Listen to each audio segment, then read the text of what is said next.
स्वागत है आपका आपके मुद्दे में। मैं हूं आपके साथ गीतू चौहान। कार्यक्रम में बात करेंगे मध्य प्रदेश की। मध्य प्रदेश में विधानसभा चुनाव में अभी करीब 18 महीने बाकी है, लेकिन बीजेपी अभी से ही एक्शन मोड में आ गई है। बड़ी परियोजनाओं पर तेजी से काम चल रहे हैं ताकि बड़े स्तर पर प्रदेश का विकास हो और इसका चुनावी फायदा भी मिले।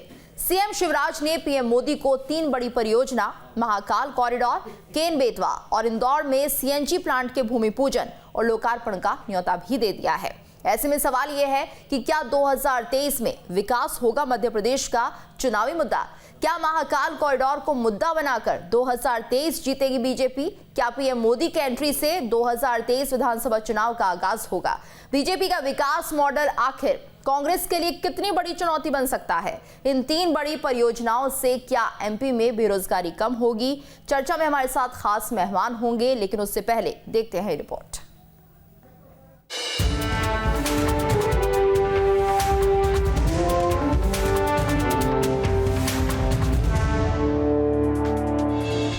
दो 2023 में अभी वक्त है, लेकिन चुनावी बिसात अभी से ही बिछने लगी है। बीजेपी न सिर्फ संगठन स्तर पर सक्रिय है, बल्कि सरकार भी एक्शन मोड में है। बड़ी परियोजनाओं से विकास का बड़ा मॉडल पेश करने की तैयारी चल रही है। केन बेतवा योजना की शुरुआत, इंदौर में सीएनजी प्लांट और महाकाल कॉरिडोर का उद्घाटन कराने की तैयारी है और इस काम को पीएम मोदी के हाथों से कराने की योजना है। इसके लिए खुद सीएम शिवराज मोदी को न्योता भी दे चुके हैं। देखिए, भारतीय जनता पार्टी 24/7 उसके कार्यकर्ता चुनावी मोड में रहते हैं। 365 दिन जमीन पर काम करने वाले भारतीय जनता पार्टी के कार्यकर्ता हैं। माननीय श्री शिवराज सिंह चौहान जी माननीय मोदी जी से भेंट की थी निश्चित रूप से, और उन्होंने मध्य प्रदेश की जो परियोजनाएं, अनेक विकास की अनेक परियोजनाओं को माननीय मोदी जी को अवगत भी कराया। और इसको चुनाव से जोड़कर इसलिए नहीं देखना चाहिए क्योंकि भारतीय जनता पार्टी माननीय मोदी जी के मूल मंत्र सबका साथ, सबका विकास और सबके विश्वास पर काम करती है। सवाल है कि आखिर पीएम मोदी से शिलान्यास और लोकार्पण कराने के मायने क्या हैं? केन बेतवा से यूपी को भी फायदा होने वाला है। अगर पीएम इसका उद्घाटन करेंगे तो इससे यूपी के सियासी समीकरण भी साधे जा सकेंगे। इसी तरह महाकाल कॉरिडोर के उद्घाटन से न सिर्फ मध्य प्रदेश बल्कि दूसरे राज्यों में भी इसका असर होगा। सरकार की इस विकास वाली सियासत पर कांग्रेस ने क्या कहा है, वो भी सुन लीजिए। देखिए, शिवराज सरकार को भी मालूम है, भारतीय जनता पार्टी को भी मालूम है कि वो अब सत्ता में दोबारा नहीं लौटेंगे। उन्होंने कोई काम नहीं किया, इसलिए बहुत बड़ा चढ़ा के योजनाओं को बताने का काम कर रहा है। ज्यादातर योजनाएं जो है कमलनाथ सरकार में लाई गई योजनाएं हैं, जिसका ये अपने नाम के ऊपर श्रेय लेना चाहते हैं। कुछ भी कर लें, हालात इतने खराब है कि जनता इनकी एक ना सुनेगी। जनता के लिए वाकई में कुछ करेंगे तो शायद जमानतें बच जाएं, जमानतें भी जब्त होने वाली हैं। कुल मिलाकर बीजेपी 2023 विधानसभा चुनाव को लेकर अपनी कमर कस ली है।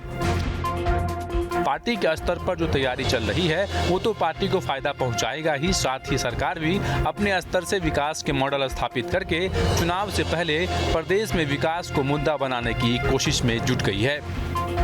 Team news state.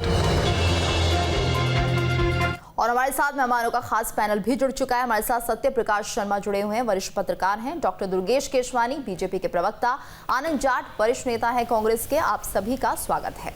जी नमस्कार। तो बड़ा सवाल ये है कि आखिर 2023 की तैयारियों के तौर पर इसे देखा जाए, क्योंकि जिस तरह से हम देख रहे हैं पीएम मोदी भी अब आने वाले हैं इन 3 परियोजनाओं के उद्घाटन के लिए। तो कुल मिलाकर सत्य प्रकाश जी, आप क्या मानते हैं, क्या 2023 की तैयारियों के तौर पर इसे देखा जा सकता है, जिस तरह से 3 बड़ी परियोजनाएं प्रदेश में? जी गीतू जी, देखिए, किसी भी पंचवर्षीय योजना का सेकेंड हाफ यानी बजट जो लास्ट 2.5 साल होते हैं वो कहीं ना कहीं इलेक्शन मोड के माने जाते हैं। पिछले 2.5 साल ये माने जाते हैं शुरुआत की कि हमने जो प्रोमिसेस किए हैं, जो हमारा मैनिफेस्टो है, उस मैनिफेस्टो को फुलफिल करें और उसके बाद आगे की लड़ाई के लिए तैयारी करें। लेकिन देखिए, ये तीनों ही जो प्रोजेक्ट हैं ये वाकई मध्य प्रदेश की सामाजिक, आर्थिक और पर्यावरणीय विकास में एक बड़ा कदम हो। लेकिन थोड़ा सा ये प्रोजेक्ट थोड़ा सा लेट आया है, जबकि इसको बहुत पहले आ जाना चाहिए था। कौन सा? River linking. जो केन बेतवा का लिंकिंग होगा उससे ना केवल बुंदेलखंड का वाटर टेबल बढ़ेगा, जिससे वहां पर रोजगार के साधन, क्योंकि जो एग्रीकल्चर में ग्रोथ बुंदेलखंड में आनी चाहिए थी, वो आजादी के बाद से वहां नहीं देखी गई, क्योंकि वो ड्रॉट हिट एरिया माना जाता है, जिसके कारण वहां से लोगों का पलायन भी होता है। तो वहां पर इसके कारण आप देखिए, एग्रीकल्चर इसको बढ़ेगा तो रोजगार के साधन बनेंगे, और रोजगार के साधन बनेंगे तो लोगों का रुकना भी वहां से पलायन भी रुकेगा। तो ये बुंदेलखंड के विकास में एक मील का पत्थर साबित ये प्रोजेक्ट हुआ। लेकिन इसके राजनीतिक मायने समझिए, ये इस समय में ही क्यों अनाउंस किया गया? अगर आपको इसको साबित, ये तो अटल बिहारी वाजपेयी जी ने इंटरलिंकिंग ऑफ रिवर्स जो प्रोजेक्ट था, उनका प्रोजेक्ट था। अगर ये उस समय से लागू, आज 7वीं साल में ये सरकार है प्रधानमंत्री मोदी की, तो ये पहले ही कर देना चाहिए था। लेकिन अभी हाल ही में आप देख रहे हैं कि मध्य प्रदेश में 2023 में असेंबली इलेक्शंस तो है ही, लेकिन इसके पहले अभी करेंटली उत्तर प्रदेश में जो इलेक्शन चल रहे हैं, तो वो कहीं ना कहीं बुंदेलखंड का एरिया जो उत्तर प्रदेश का पार्ट है, उस पार्ट में भी वहां के लोगों को आकर्षित करने का, क्योंकि उस क्षेत्र के लोगों का इससे एक बड़ा भला होने की संभावना है अगर प्रॉपर इंप्लीमेंटेशन इस प्रोजेक्ट का हो जाता है, तो कहीं ना कहीं उनको बू करने का एक रास्ता भी तय करेगा। और 2023 का जो चुनाव लड़ने का जो रोड मैप है, उस रोड मैप में भी कहीं ना कहीं ये तीनों प्रोजेक्ट, चाहे वो महाकाल बिल्कुल बड़ी भूमिका निभा सकते हैं ये तीनों प्रोजेक्ट। सत्यप्रकाश का जो जी हमारे साथ दुर्गेश जी भी जुड़े हुए हैं, जी उनसे भी जान लेते हैं। दुर्गेश जी, क्या विकास का मुद्दा इस बार रहने वाला है 2023 में? क्या बीजेपी पूरी तरह से तैयारी करके इस बार मैदान में उतरने वाली है? क्या कहेंगे? देखिए गीतू जी, निश्चित रूप से भारतीय जनता पार्टी की सरकारें माननीय मोदी जी के मूल मंत्र सबका साथ, सबका विकास और सबका विश्वास पे काम करती हैं। भारत का निर्माण कैसे गौरवशाली हो, वैभवशाली हो, उसमें मध्य प्रदेश की जो भूमिका हो, उसके लिए हम काम करते हैं। देश हित की बातें, देश हित के लिए कैसे काम किए जाएं, कैसे विकास के काम किए जाएं, भाजपा की सरकारें उस पर काम करती हैं। अभी डॉक्टर सत्यप्रकाश जी ने केन बेतवा परियोजना पे जो प्रकाश डाला, मुझे लगता है कि निश्चित रूप से कल माननीय प्रदेश अध्यक्ष वीडी शर्मा जी ने मीडिया के समक्ष आके इस बात को रखा था कि जो बुंदेलखंड सूखा बुंदेलखंड कहलाता है, वह निश्चित रूप से इस परियोजना के बाद से लहराता बुंदेलखंड कहलाएगा। और हमारी सरकारों ने हमेशा काम किया है गीतू जी। यही कारण था जब 2003 में जीत के आए थे, तो जनता ने हमें तब आशीर्वाद दिया जब हम 2008 में उनकी जन आकांक्षाओं पे खरे उतरे, इसलिए जनता ने हमें आशीर्वाद दिया। उसके बाद जब हम 2013 में 8 में जीत के आए, तो जनता ने इसीलिए आशीर्वाद दिया कि हम उन जन आकांक्षाओं पे खरे उतरे। ऐसे ही 13 में, ऐसे ही 18 में हमें आशीर्वाद पूरा मिला था, पर किसी वोटिंग परसेंट से हम कम थे। और रही बात जो आप परियोजनाओं की बात कर रहे हैं, माननीय मुख्यमंत्री जी की बात कर रहे हैं कि मुख्यमंत्री जी प्रधानमंत्री जी से मिले, निश्चित रूप से वो मिले। उन्होंने सभी मध्य प्रदेश की जो परियोजना है उनके बारे में माननीय प्रधानमंत्री जी को अवगत कराया। पर इस चीज को चुनावों से, अगर चुनाव हमारा कार्यकर्ता, हम सदैव ही 24/7 365 दिन चुनावी मोड में रहते हैं। पार्षद से लेकर पार्लियामेंट तक कोई भी चुनाव हो, हमारा कार्यकर्ता 24/7 जनता के बीच में रहने वाला कार्यकर्ता है। अब ये कहना गलत है कि हम चुनाव के मद्देनजर, क्या कोरोना काल में चुनाव तो थे नहीं गीतू जी, आपने देखा होगा, पर हमारे प्रदेश अध्यक्ष माननीय वीडी शर्मा जी ने प्रत्येक कार्यकर्ताओं को आह्वान किया कि इस दुख की घड़ी में, इस तकलीफ की घड़ी में हमें जनता के साथ खड़े रहना है, और प्रत्येक कार्यकर्ता ने उसका पालन किया। हमारे मंत्री तो एक कदम आगे चल के उन आईसीयू में भी जाके उनसे मिले, उनका ढांढस बंधाया और उनके साथ खड़े रहे। तो यह भारतीय जनता पार्टी हमेशा ही जन सेवा जो हमारा है, हमारा जो उद्देश्य है, पंडित दीनदयाल जी के सपने को चरितार्थ करते हुए अंतिम पंक्ति में बैठे अंतिम व्यक्ति तक लाभ कैसे मिले, उसके लिए हमारी सरकारें काम करती हैं। हम सदैव से ही जनता की दुख में, तकलीफ में, दर्द में खड़े रहते हैं।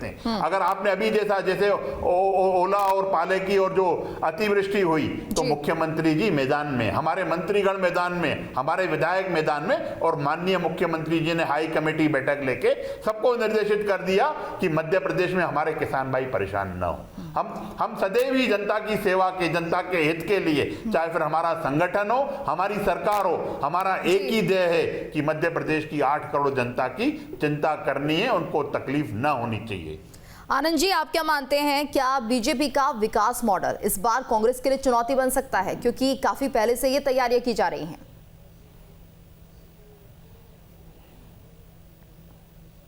मध्य प्रदेश की जनता जो है वो इसका जवाब देगी, लेकिन मैं उससे पहले बहुत छोटे छोटे 2-3 सवाल दुर्गेश जी से पूछना चाहता हूँ कि किस प्रकार से जो ओलावृष्टि की बात अभी दुर्गेश जी कर रहे हैं, जब शिवराज सिंह चौहान विपक्ष में थे तो वो कहते थे कि सारे किसान जो है इस समय परेशान हैं ओलावृष्टि के कारण और उन्हें 7 दिन के अंदर मुआवजा देना चाहिए। मुझे लगता है दुर्गेश जी ये बताएं कि जो पिछला ओलावृष्टि हुई थी अभी लगभग उसको 20-25 दिन से ऊपर हो चुका है, मेरे ख्याल से 1 महीना हो गया है, अभी तक किसी को मुआवजा या ओलावृष्टि का 25% जो बीमा राशि मिलती है। मैं तो ये पूछना चाहता हूँ कि 2020 का जो बीमा है वो आज तक किसानों को क्यों नहीं दिलवा पाए हैं दुर्गेश जी।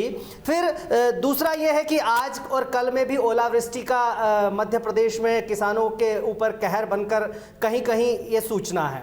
खैर ये बात नहीं है, दुर्गेश जी ने एक और बात कही थी कि सबका साथ और सबका विकास, वास्तव में वो जनता का साथ और अपने लोगों का, अपने अपने ठेकेदारों का विकास की जो बीजेपी की कार्यप्रणाली है वो देखकर ये समझ में आता है, क्योंकि मध्य प्रदेश में शिवराज सिंह चौहान और भाजपा जो है वो लंबे समय से शासन कर रहे हैं। शिवराज सिंह चौहान मध्य प्रदेश में सबसे ज़्यादा समय तक शासन करने वाले मुख्यमंत्री हैं। और उसके बाद 4 मैं आंकड़े देता हूं, उसके बाद आप अपनी बात को खत्म करूंगा।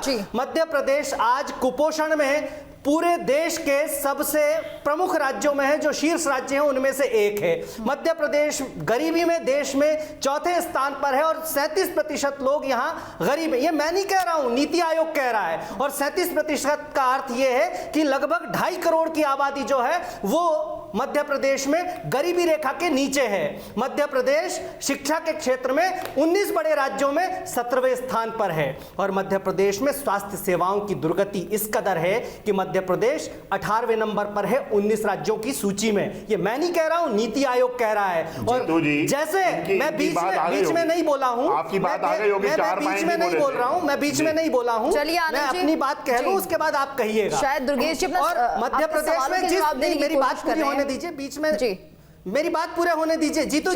जीतू जी मेरी बात पूरी होने दीजिए कि जिस प्रकार से कोरोना में मध्य प्रदेश के अंदर सनातन धर्म की मान्यताओं के विपरीत दिन और रात जलती चिताएं हमने देखी हैं, ऑक्सीजन की कमी से हमने अपनों को पल पल सांस छोड़ते दम तोड़ते देखा है। और इसी मध्य प्रदेश में रेमडेसिविर जो है वो सरकारी अस्पताल से चोरी हो जाते हैं। ये व्यवस्था है। दुर्गेश जी, और इस व्यवस्था पर अगर सवालों के जवाब थपा सकता है तो मैं कहता हूं कि इससे ज्यादा निर्लज्जता की कोई बात नहीं। दुर्गेश जी जवाब देंगे, यहीं पे मौजूद हैं, अपना पक्ष रखिए दुर्गेश जी।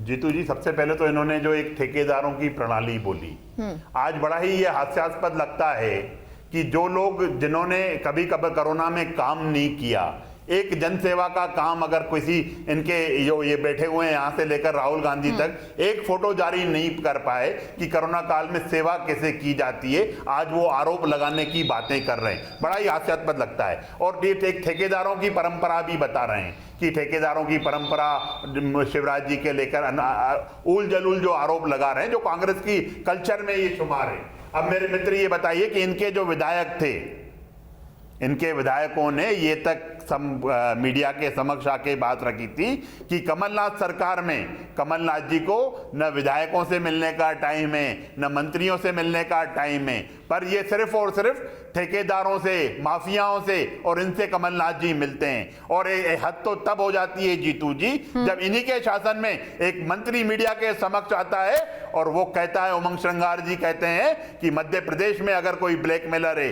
अगर कोई शराब माफिया है, अगर कोई खनन माफिया है, तो वो दिग्विजय सिंह जी हैं। और वही दिग्विजय सिंह जी हैं जो मध्य प्रदेश की योजनाएं अपने फायदे के लिए बनवाते हैं। ये ऑन रिकॉर्ड सब मीडिया के समक्ष आके बातें की हैं। आज वो बैठ के यहाँ पे आरोप लगा रहे हैं, ठेकेदारी की बातें कर रहे हैं। ये जनता जानती है। और इसके साथ साथ ये अनेक आप कोरोना काल की जो इन्होंने झूठ परोसने का काम किया, ये कांग्रेस का कल्चर है। उस कल्चर पे इन्होंने किसानों के लेकर भी बात की कि किसानों के लिए क्या किया।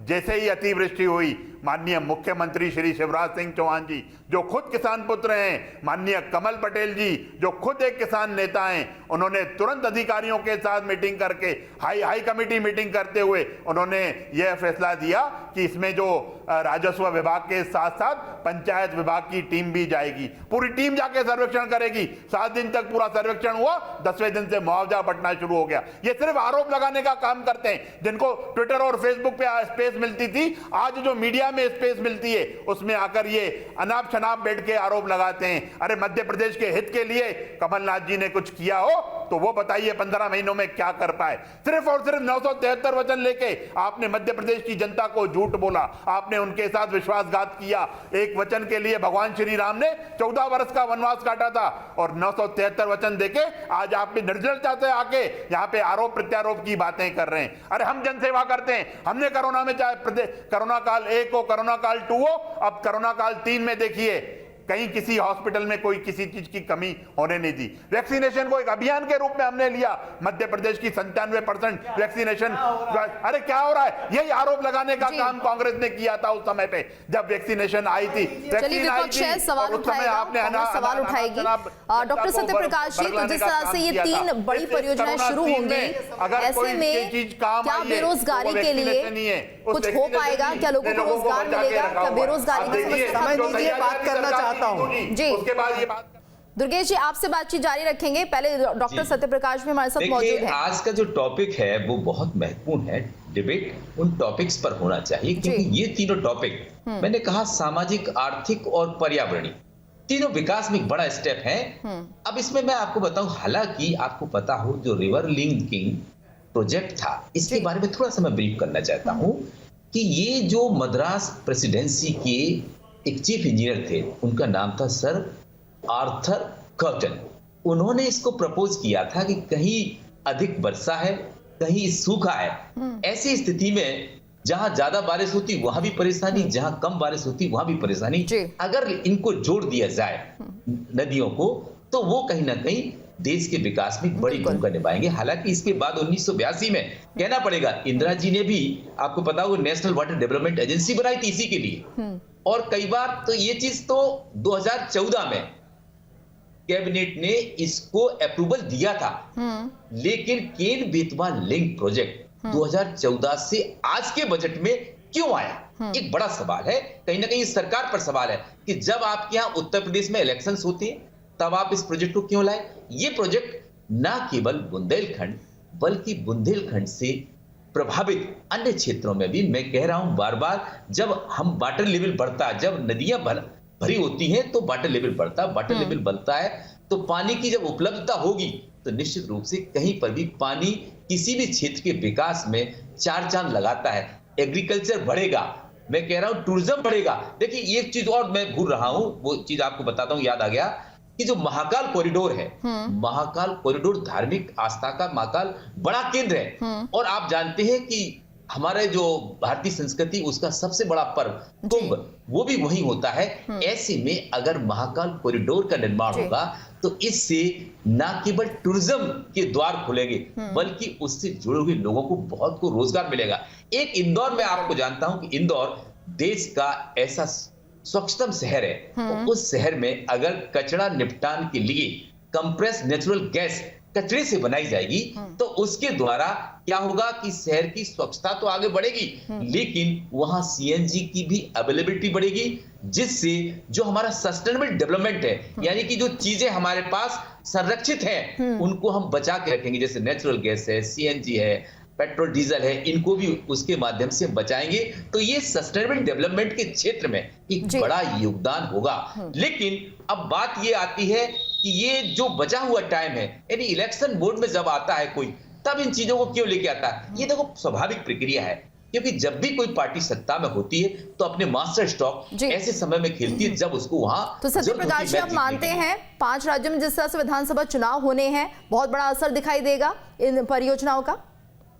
5 राज्यों में तो मैं नहीं कह सकता, लेकिन हाँ इसका प्रभाव उत्तर प्रदेश के जो अभी इलेक्शंस हो रहे हैं उस पर एक बड़ा इंपैक्ट डाल सकते हैं ये तीनों प्रोजेक्ट। अब बात ये आती है कि प्रधानमंत्री मोदी कब टाइम देते हैं मध्य प्रदेश में इन प्रोजेक्ट को लॉन्च करने का। लेकिन ये कहीं ना कहीं भाजपा का, शिवराज चौहान का एक मास्टर स्टॉक है जिसके माध्यम से वो ऐसे लोगों को, जी। जो लोग धार्मिक आस्था से जुड़े हैं, जो लोग एग्रीकल्चर फील्ड से जुड़े हैं, क्योंकि ये माना जाता रहा है कि 2019 के बाद जो गवर्नमेंट आई, जब ये 3 जो कंट्रोवर्शियल फार्म एक्ट्स इनेक्टेड हुए, आनंद जी उसके मुस्कुरा बाद रहे हैं, किसानों की नाराजगी, या तो एक कुछ किसानों की जी, नाराजगी देखी वो गई। शायद इत्तेफाक उन नहीं रख रहे। नाराजगी आनंद को जी, कहीं ना कहीं आनंद जी, बांटने आपका के लिए पक्ष। ये प्रयास किया गया है। जी जी गीतू जी। देखिए यहाँ पे भी आरोप लगा रहे हैं जीतू जी, सिर्फ आरोप लगाना ही काम रह गया है इनका। पूरा समय दिया आपने उनको, पूरा सुना। जी, विपक्ष है और ऐसे में विपक्ष की ये जिम्मेदारी बनती है दुर्गेश जी कि वो आरोप लगाए। आनंद जी अपनी बात रखिए, क्या कहना चाहते हैं, क्या आरोप लगा रहे हैं? अब दुर्गेश जी बैठे हुए जवाब देंगे। दरअसल हमारे नेता आदरणीय कमलनाथ जी ने 15 महीने की सरकार में जो कहा सो किया कि कहावत को चरितार्थ किया, और उन्होंने ये साबित किया कि मुंह चलाने और सरकार चलाने में बड़ा अंतर होता है। और बीच में मत बोलिए, आप बीच में मत बोलिए, बीच में मत बोलिए, बीच में मत बोलिए। आप बात को डिस्टर्ब कर रहे हैं, मैं बीच में बिल्कुल नहीं बोला हूँ। आप बिल्कुल गलत कर रहे हैं दुर्गेश जी, आप बीच में मत बोलिए। इनको बोलने दीजिए 1 मिनट में बस। जी आपने सबको समय दिया, मुझे 1 मिनट में बात पूरी करने का कह रही हैं। को भी जवाब ये देना, क्या तरीका है? देखिए बहुत नहीं, दुर्गेश जी 2 बार बोल चुके हैं इस तथ्य को। देखिए सीधे तौर पर मध्य प्रदेश में एक 15 साल पुरानी सरकार जो है माताओं, बहनों और विधवा और वृद्धावस्था की सामाजिक सुरक्षा पेंशन 300 रुपए दे रही थी, उसे बढ़ाकर 600 रुपए कर दिया। आज मध्य प्रदेश में सबसे बड़ा कोई कांड है तो गौहत्या का कांड है, बेरसिया का। और मध्य प्रदेश में कमलनाथ जी ने गौशालाओं का निर्माण किया 5 सालों में। ये मेरे पास दृष्टि पत्र है 2018 का भारतीय जनता पार्टी का। और इसमें दुर्गेश जी जब बात कहने को नहीं होती है तो बीच में बोलकर दूसरों की बातों को डिस्टर्ब करते हैं।